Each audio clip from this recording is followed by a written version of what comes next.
Hello, friends, and welcome to Diksha Man's YouTube channel Pride Forever.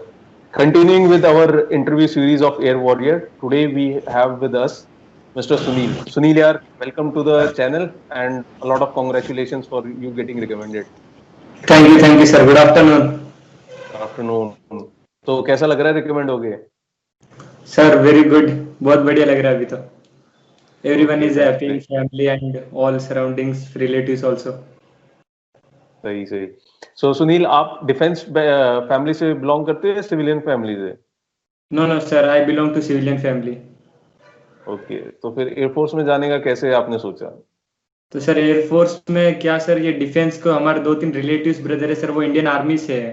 Indian army में हम्म। जाने के बाद में क्या फिर उनकी बॉडी लाइफ फैमिली स्टेटस वो क्या अलग से चेंज ही हो गई अचानक से।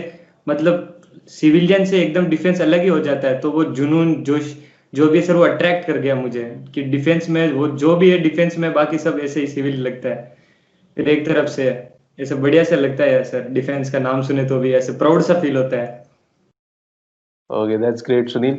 सो अभी आपके फ्रेंड्स आपसे सुनना चाहेंगे कि आपने फेज 1 और फेज 2 कैसे क्लियर किया, स्पेशली फेज 2 कैसे क्लियर किया, है ना? Yes yes. सो पहली चीज जो आपसे वो जानना चाहेंगे कि आपका कौन से बोर्ड से आप रिकमेंड हुए और किस दिन और कहाँ से रिकमेंड हुए? यस सर, मैं 7 ASC बेंगलोर वहां से रिकमेंड हुआ, जो कब्बन रोड पे सिचुएटेड है, और मेरा 15 जनवरी को था सर फेज 2। तो सर वहां पे शुरुआत से सर रिपोर्टिंग से देखे जाए तो 5:30 AM की वहाँ रिपोर्टिंग टाइम थी। तो हम्म। लगभग बच्चे क्या ज्यादा नर्वस हो गए, तो 4 4:30 ही वहाँ रिपोर्ट करने लगे, पहुंचने लगे। तो फिर मैंने वहां का माहौल देखा तो बच्चे घबरा से थे, कोई डर रहा था, कोई रेडबुल पी हम्म। रहा था, कोई स्टिंग फलाना वालाना जो भी है, वो बच्चे थोड़े नर्वस से हो रहे थे कि क्या होगा क्या हम्म। नहीं होगा। बट मैं प्रिपेयर्ड था, मुझे पता आई कैन डू इट, तो मैं रिलैक्स था, ज्यादा ऐसे नर्वस भी नहीं था। तो फिर हमारे वहाँ रिपोर्टिंग हुई थी और 139 मेरा चेस्ट नंबर था सर। हम्म। तो सबसे लास्ट में मैं ही था खड़ा, मैं ही खड़ा था। मैं देखा पीछे, देखा मेरे पीछे कोई है ही नहीं, तो थोड़ा सा मुझे अजीब लगा कि यार सबसे लास्ट में मैं ही। तो फिर मैंने अच्छा। बोला चलो कोई ना यार, लाइन में लास्ट में तो खड़े। तो फिर वहां पे पिन और चेस्ट नंबर वो जो 7 AC बेंगलोर थे उन्होंने सबको हमें पहले सैनिटाइज किया था। हम्म। सैनिटाइज करके वन बाय वन को सर यहाँ चेस्ट नंबर दिया और एक पिन दिया वहाँ प्रेजेंट करने के लिए। हम्म। फिर सर 1 to 80 के चेस्ट नंबर तक नीचे लेके गया, और 80 को 139 जैसे लास्ट में मैं था, हमको हम्म। ऊपर वाले पे शिफ्ट किया था। फिर हम्म। सर हमें बॉडी टैटू के वो होते डॉक्यूमेंटेशन वो की थी कि मतलब बेटा यहाँ टिक करो, यहाँ साइन करो, जो भी उनकी फॉर्मेलिटीज होती है, PFT कंसेंट फॉर्म, हम्म। वो जो 18 से अबो बिलो उनका अलग अलग वो फॉर्म भरवा गया। फिर अलग अलग हम्म। बैचेस को लेकर कदमताल करवाया गया सर। अच्छा। कदमताल में बच्चों क्या नर्वस हो रहे थे, कोई कैसी तैयारी करके आया था, कोई कैसी तैयारी करवा के आया था, तो उन्होंने करके प्रॉपरली बताया। मतलब जो कोऑपरेटिव हम्म। उनका बहुत बढ़िया था सर 7 AC वालों का। उन्होंने हम्म। बताया कि बेटा कोई दिक्कत वाली बात नहीं, तुम करोगे तो हम लेंगे, तुम नहीं करोगे तो हम नहीं लेंगे, डायरेक्ट मैटर है ये, इसमें कोई है हम्म। नहीं, बिल्कुल ट्रांसपेरेंट होगा, जो भी होगा तुम्हारे सामने होगा। उन्होंने बोला कि हम्म। बेटा तुम 1600 मीटर की रनिंग नहीं कर पाओगे तो ये कदमताल बहुत आसान चीज है, तो तुम्हें करना ही होगा। बिल्कुल। तो पर उन्होंने फिर स्टार्ट कर दी थी, जैसे पहला बैच का हो गया, जैसे सेकंड बैच था हमारा, हम्म। हमको नीचे ले जाके फिर यहाँ पे सर ने जब वो पर्टिकुलर बताया कि जैसे हाथ यहाँ चेस्ट पे रखो और लेग्स को अप डाउन मूवमेंट करो, मेरी काउंटिंग के हिसाब से चलो। जैसे सर हम्म। ने सेकंड गिने थे 1 2 3 4, उन्होंने 50 काउंट किया और हमको रेगुलरली पैर ऊपर ले जाने थे। तो सर हम्म। 35 to 40 सेकंड के बीच में एक टाइम पीरियड रहता है सर, जिस बंदे लगता है यार गिव अप कर दो, बहुत दर्द होने लग जाता है, सांस फूलने लग जाती है।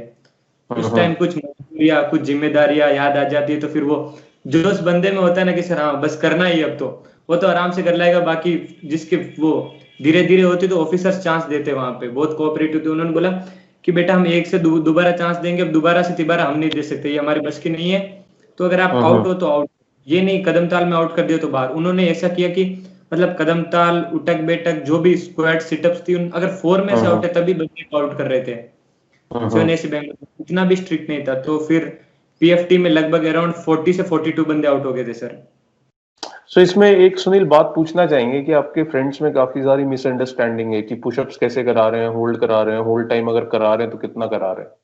नो नो सर, ऐसी कोई बात नहीं है, एक तरह का रूमर है कि 7 AC पे ये हो रहा है ये हो रहा है, मुझे सबकी पता नहीं। 7 AC पे तो ऐसे हो रहा था सर, 1 2 3 4 इसी तरीके से हो रहा था, ज्यादा मतलब ज्यादा होल्ड नहीं करवा रहे थे, मैक्सिमम 1 to 2 सेकेंड्स। और नॉर्मल आदमी कोई तैयारी करके आ रहा है तो उसको कोई प्रॉब्लम फेस नहीं होगी सर। ओके, दैट्स ग्रेट कि नॉर्मल तैयारी में भी you can clear the physicals, right? Yes sir. Okay, that's great. So फिर आपका डीएफटी हुआ नहीं हुआ इस बार? डीएफटी नहीं हुआ सर इस बार। डीएफटी उन्होंने बोल दिया था कि डीएफटी नहीं होगा, only SRT will be conducted. सारे बच गए इस बार तुम लोग हैं। वो सर एक ही बात है सर, डीएफटी हम पहले ऑनलाइन एग्जाम में देते थे, यहाँ रिपीट हो जाता था, वही बात है। Okay, that's great. सो उसके बाद आपके साइक टेस्ट के बारे में बताइए, कितना टाइम मिला, कितने क्वेश्चंस आए, कितने एसआरटी थे, कितने रीजनिंग के क्वेश्चंस थे? Yes sir. सर साइक टेस्ट से पहले वहाँ के जो विंग कमांडिंग ऑफिसर थे सर, उन्होंने ये बोला कि बेटा ये टेस्ट इसलिए हम कंडक्ट करवा रहे हैं ताकि तुम एयरफोर्स के लायक हो या नहीं हो, कहीं तुम्हें सेंटर भेज रहे, कहीं अफगानिस्तान कहीं पे भी सेटल करने, तुम वहाँ के एडेप्टेबल हो या नहीं हो, इसलिए ये तुम्हारा टेस्ट कंडक्ट करवाया जा रहा है। अगर इसमें फेल हो तो तुम्हारा ये नहीं है तुम फेलियर हो, इसका मतलब ये है कि तुम एयरफोर्स के लायक नहीं हो, तुम दूसरों में जा सकते हो। एसएस ऑफिसर ने एक्सप्लेन किया और 30 मिनट्स में 45 क्वेश्चन करने थे। उस ऑफिसर ने क्लियरली बोला कि बेटा ऑल क्वेश्चंस आर कंपलसरी, मतलब सारे क्वेश्चंस तो करने ही करने हैं, चाहे कुछ भी हो जाओ, राइट हो या रॉन्ग, सारे करने। अगर आप एक भी खाली छोड़ोगे तो आप फेल हो सकते हो। तो सर एसआरटी में क्वेश्चंस थे 3-4 रीजनिंग से थे, जैसे हमको अभिषेक सर ने बताया कि मतलब जैसे जैसे कोई सिचुएशन आती है उसको कैसे हैंडल करना है, तो इसी हिसाब से सर क्वेश्चन से टैकल किया। और क्वेश्चंस नॉर्मल ही थे, उतने हार्ड भी नहीं थे सर। एसआरटी मतलब एक तरीका का इजी लेवल था, इजी टू मॉडरेट लेवल था। 3-4 रीजनिंग के क्वेश्चन आए, 3-4 रीजनिंग के क्वेश्चन, और 40 to 42 सर उसी के आए क्वेश्चंस। तो जैसे अभिषेक सर ने बोला था कि एक्सीडेंट का, स्नेक का, अलग अलग इंसिडेंट को कैसे टैकल करना है, उसी हिसाब से मैंने टैकल किया। और 4 बंदे आउट हुए थे सर एसआरटी में हमारे 7AC से। तो इसके बाद आपकी जीडी हुई होगी? Yes sir. एसआरटी के बाद में तो लंच करवाया गया, लंच के बाद में उन्होंने जीडी के लिए बोला। जीडी से मतलब फोटोग्राफी होती है सर, वो फोटोग्राफी साइड में चल रही थी और एक तरफ जीडी का बैच जा रहा था। तो जीडी का एक बैच गया, दूसरा जैसे सबसे लास्ट बैच हमारा ही था, जैसे मैंने बोला था लास्ट चेस्ट नंबर मेरा ही है। तो हमारे 15 जने थे, मतलब कुछ दूसरे बैच से थे, कुछ हमारे बैच से थे, क्योंकि हम लास्ट में 4-5 बंदे बचे हुए थे, कुछ 5-7-8 दूसरे बैच से थे। तो हमको कंबाइन करके एक बैच बनाए और ऑफिसर ने एक्सप्लेन कर दिया डिटेली कि if you speak well you will be qualified, if you don't speak you will be disqualified. उन्होंने ये बोला कि अंग्रेजी अगर तुम मेरे पे सीखने की कोशिश करोगे तो मैं तुम्हें बाहर कर दूंगा, अगर तुम अंग्रेजी आती है, मतलब थोड़ी बहुत भी कम्युनिकेशन स्किल्स बढ़िया है, मैं तुम्हें इन कर दूंगा। ऑफिसर ने क्लियर कट बोला कि यहाँ कोई रॉकेट साइंस नहीं है, 2 चीजें चेक करी जाएगी, first is confidence and second is communication skill. तो सर जैसे मैं यहाँ से अभी गांव से मैं सर बेंगलुरु वहाँ गुड़गांव गया था, तो गुड़गांव गया तो वहाँ अभिषेक सर ने प्रैक्टिस कराई थी। नॉलेज तो सभी के पास होती है, जैसे टॉपिक मान लो पोल्यूशन आ गया तो सभी को पता प्लांट लगाने चाहिए पोल्यूशन कम करने के लिए, आजकल ये पोल्यूशन हो रहा है, सो मैनी प्रकार के होते हैं, सबको पता है, ये अपन ने बच्चे स्कूल में पढ़ाते हैं। लेकिन सर ये बोलने का फ्लुएंट होता है नहीं, ये हर किसी को बस में नहीं आता, ये प्रैक्टिस से होता है, जैसे प्रैक्टिस मेक्स मैन परफेक्ट होता है। तो सर ने हमको इतना प्रैक्टिस कराया कि अब मतलब ऐसे भी लगता है यार बोलना क्या, बस बोल ही ना, क्या टेंशन है इसमें, ज्यादा दिक्कत तो होगी नहीं। अब बोलना एक बार आदमी के फ्लुएंट में आ जाता है तो फिर वो उसकी कंट्रोल में रह पाता है पूरा। तो फिर हमारा ग्रेट टू हियर। सुनील, फिर आपके 15 के बैच में से कितने बच्चे सिलेक्ट हुए? Sir we were 3 recommended sir out of 15 sir, mostly उनकी। Yes sir. सो आपके जो 12 दोस्त नहीं हो पाए उनमें आपको क्या लगा कि क्या कमी रह गई उनमें? सर उनमें एक तो लैक ऑफ कॉन्फिडेंस बहुत ज्यादा था, और सर जो उनकी बोलने की सेंस है ना, वो वर्ड्स की कुछ बन नहीं पा रही थी, और कम्युनिकेशन स्किल सर बहुत ज्यादा खराब था। ऑफिसर ने बोला कि यू हैव टू यूट्यूब, मैंने एक्स्ट्रा जैसे क्या कि यूट्यूब पे इंग्लिश चैनल्स देखता था, नॉवेल्स पढ़ता था, बुक्स पढ़ता था, तो ज्यादातर जो होती ना वो मैं इंग्लिश मीडियम में जो भी प्रीफर था मैं उन्हीं पे करता था। लेकिन वो उनमें ये कॉन्फिडेंस की कमी थी और वो तैयारी के साथ नहीं आए थे, वो ऐसे सोच रहे थे कि जीडीए क्या है, कर लेंगे वहां पे, लेकिन वहां पे बंदे पे थोड़ा बहुत तो प्रेशर होता ही है ना सर नॉर्मली, तो वो प्रेशर हैंडल नहीं कर पा रहे थे, और वो बोल नहीं पा रहे थे, जैसे वर्ड का कोई सेंस नहीं बन पा रहा था, और उनका इंट्रो भी सर बहुत अच्छे से नहीं दे पाया, और जो वॉइस की फ्रीक्वेंसी होती थी वो भी बहुत कम थी सर। तो ऑफिसर ने बोला बेटा तुम्हें कॉन्फिडेंस भी नहीं है, कम्युनिकेशन स्किल भी नहीं है, किस प्रेजेंट पे ले तुम्हें हम, ये बात है सर वहाँ। तो मतलब उनने काफी ट्राई किया लेने के लिए, बट बच्चों ने कुछ शो ही नहीं किया लेने लायक। Yes sir, the officer was giving chance, वो चांस पे चांस दे रहे थे। जैसे chest number 34 you speak, chest number 34, उनको 3-4 बार ऐसे बोल बोल के हम सबको रुकाया, फिर बोला यू स्पीक यू स्पीक। जैसे वो बोल ही नहीं पाया था तो सिर्फ फिर सर ने बोला आई कांट डू एनीथिंग, इससे ज्यादा मैं और कुछ भी नहीं कर सकता तेरे लिए। तो उसने लास्ट में फिर वो भी नहीं रिकमेंड हो पाया sir. Okay, that's great. So Sunil, आपके काफी सारे फ्रेंड्स ये भी जानना चाहेंगे कि जैसे अभी फॉर्म आउट हुआ है कि फेस 1 की तैयारी कैसे की जाए, how to approach phase 1। Yes sir, मेरा पिछली बार भी फेस 1 क्लियर था, इस बार भी फेस 1 क्लियर था। पिछली बार मेरे सिर्फ 32 मार्क्स थे।